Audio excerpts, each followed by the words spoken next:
Tun trum zojia program a chuan kan pi le pu te atanga musical instrument kan lo ni te zinga minglar tak mau to torot kan ti thin kha kan on po chok le dona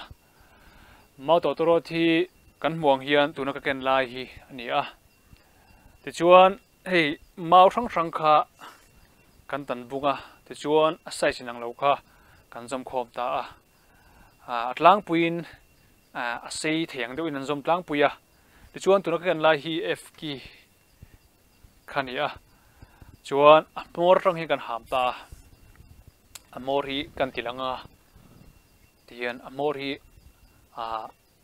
a ko tlang top mai engma ritmo khateng kha huisilamo manglova ti chuan hemi amor pipe kwatang hi kan ham ta a ham dan hi trumpet kan ti te le trombone tenen akal mang ainanga beram paki hamrik beram ki hamrik kan ti ten te khanin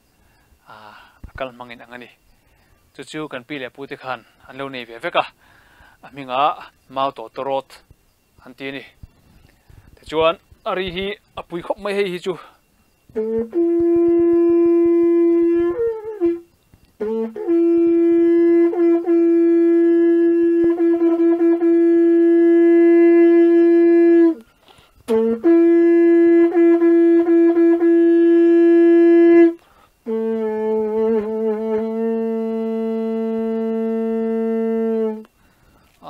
kha